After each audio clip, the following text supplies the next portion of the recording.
15 апреля 2011 года, в прошлую пятницу, приехали представители из Духовного управления мусульман Крыма для проведения собрания или с какими-то уже заранее установленными заданиями приехали сюда.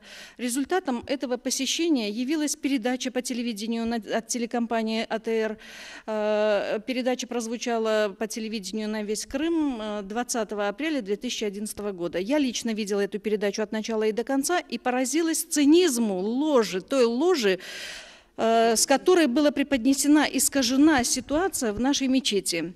Во-первых, в моем присутствии очень многие прихожане давали интервью, давали объективную информацию о том, что творится в нашей мечети.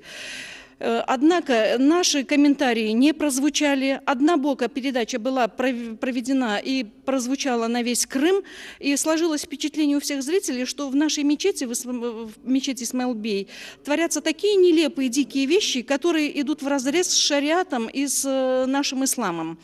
Поэтому, когда я увидела все это, вы знаете, была настолько я поражена и возмущена цинизму этих журналистов, которые приехали и исказили ситуацию, исказили положение, исказили вообще быт в нашем Исмаил-Бее, что вот, я не могу молчать.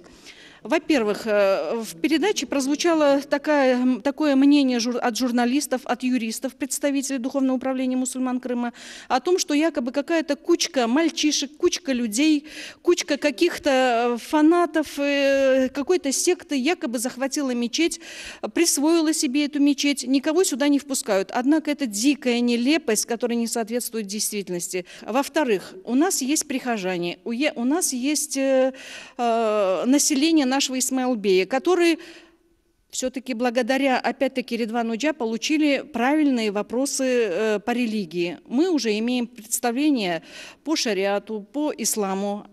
И поэтому говорить о том, что вот эта кучка якобы присвоила мечеть и проживает здесь, да, во-первых, если бы это было так, мы, которые получили образование именно здесь, и которые, имея еще помимо этого образование, светское образование, да мы бы не позволили этой секте захватить нашу мечеть. Как можно так наплевательски относиться к нашему, во-первых, к прихожанам этой мечети, относиться к населению и так исказить информацию? Да, вы понимаете, это как бы плевок и оскорбление в адрес прихожан и жителей поселка Исмаил-Бей. Это, конечно, нельзя оставить вот это безнаказанным, и нельзя оставлять безнаказанным, и нельзя оставлять без реагирования. Во-вторых, когда приезжают сюда представители Духовного управления мусульман Крыма, всегда возникает, вы знаете, в нашей общине всегда возникает вот такое вот очень негативное состояние, потому что они приезжают сюда с целью опорочить не только Редвана Джана, но опорочить нас, людей, опорочить мечеть, опорочить прихожан. И это, в общем-то, очень сильно возмущает.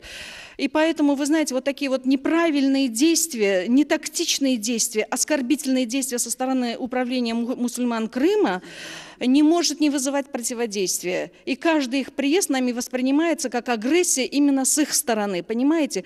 После их отъезда, особенно после этой передачи, весь наш Исмаил-Бей, все наше население возмущено и кипит, как вот пчелиные ульи, понимаете?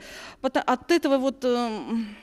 от неправдивой информации. А ведь вопросы религии – это настолько тонкие вопросы. К этим вопросам нужно подходить очень тактично. И тем более, вы понимаете, вот когда это звучит из уст управления мусульман Крыма, это уже вызывает недоверие к этим людям. И мы уже говорим, что именно вот с их стороны эти люди не заслуживают такого высокого места, как, например, муфтият, пребывание в этом муфтияте Крыма, потому что именно оттуда идет, во-первых, искаженная информация, во-вторых, идет эта агрессия, непонимание вообще нашей ситуации. Если бы они были бы грамотными людьми, если бы они были настоящими истинными мусульманами, они должны были, как правильно до меня вот высказывались люди, должны были собрать именно джемат, собрать нашу общину, выступить здесь и разложить все по полочкам, объяснить, если мы заблуждаемся в чем-то, докажите нам, объясните, в чем мы заблуждаемся, а не так огульно обвинять всех подряд. Это же неправильно. Поэтому я прошу, и опять-таки, как я в прошлый раз просила, пожалуйста, давайте объективную информацию. Если бы мы здесь почувствовали, что здесь творятся какие-то сектантские вещи, какие-то неправильные вещи, во-первых, мы бы не позволили, и во-вторых, мы бы бы, наверное, прекратили приходить сюда. Но понимая, да, и детей бы своих сюда не пускали. Но видя, как здесь искренне идет обучение, как правильно идет обучение вопросам религии, мы уважаем нашу общину, уважаем наших учителей. Еще бы хотелось сказать, что среди нас есть разной степени подготовленности по вопросам религии люди. И благодаря нашим преподавателям, вот я хочу отдельную благодарность в адрес наших преподавателей сказать, что несмотря на то, что каждый раз приходят сюда новые и новые люди, наши преподаватели находят время заниматься с каждым новичком. Они свое время подстраивают так, чтобы было нам удобно посещать и получать уроки. И я благодарна нашим преподавателям, которые даже можно в любое время оторвать их, чем бы они ни были заняты, или какой-то работой, или у них своя учеба, или обедом, если они обедают, в любое время они могут все бросить и заниматься нами, давать нам эти истинные знания. И я считаю, что мы здесь получаем действительно истинные знания. Здесь, во-первых, мы научились разбираться, что такое течение ваххабитское течение, Хизбут Тахрир, и что такое другие секты. Но я не вижу этого в нашей общине. Опять-таки, благодаря вот нашим знаниям, нашему имаму, нашему Ридвану Оджа. Еще что хотелось бы сказать, что несколько лет назад Ридван Оджа был избран председателем Духовного центра мусульман Крыма.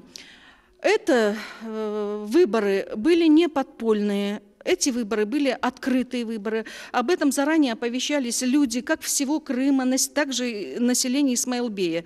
Занималось помещение, арендовалось. И приезжали представители со всего Крыма. И вот на этом съезде всех мусульман Крыма был избран председателем Ридван Оджа. Это не подпольно, это весьма официально был он избран.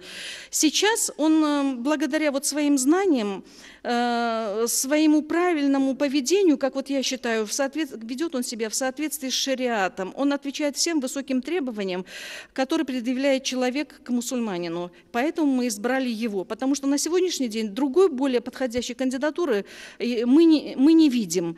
И я считаю, что на сегодняшний день именно Ридван Оджа отвечает не только требованиям шариата, требованиям ислама, но и нашим представлениям о том, какой должен быть, наверное, муфти Крыма. И поэтому мы избрали этого представителя. На сегодняшний день мы что видим? Лично я, например. Я вижу, что Духовное управление мусульман Крыма, наш муфтий, это слишком заполитизированная организация. Я считаю, что нельзя быть религиозным деятелем, а тем более занимая такое высокое положение, как муфти Крыма, заниматься политикой. И я считаю, что это совершенно несовместимо, так не должно быть. Вот именно вот эта вот ситуация, когда муфти Крыма занимается политикой, как-то, вы знаете, у меня лично вызывает недоверие и подрывает как бы вот во мне авторитет к муфтияту Крыма. Потому что до этого я знаю, что когда был муфти Крыма Раметли Нури Эфенди, он очень отвечал требованиям шариата и соответствовал своей должности. На сегодняшний день я не вижу, что от муфтиата Крыма, не вижу никакой ни поддержки, ни того, чтобы что-то шло полезное для них и для общин мусульман. И поэтому я считаю, что ничего страшного в том, что мы на съезде избрали муфтием Ридвана Оджа Велиева. Мы не слышим ни о политике, мы все уже устали от этой политики. Включаешь телевизор, политика, политика, политика. Мы приходим сюда, мы, слава Богу, не слышим ни политику, мы только приходим учиться. То есть наша мечеть отвечает именно вот нашим духовным требованиям, нашему духовному состоянию. Поэтому мы сюда все приходим с удовольствием, и с удовольствием мы учимся, и стараемся вести за собой наших детей и внуков.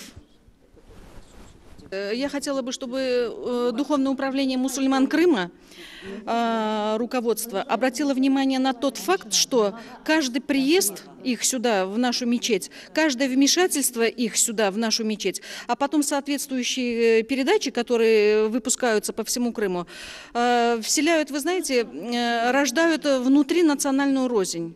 Это самое опасное явление в нашей жизни. Вот этого не должно быть. Вместо того, чтобы сплотить нашу нацию вокруг ислама, я считаю, что их представители, наоборот, разжигают внутринациональную рознь, что совершенно непозволительно в данной ситуации, в наше время.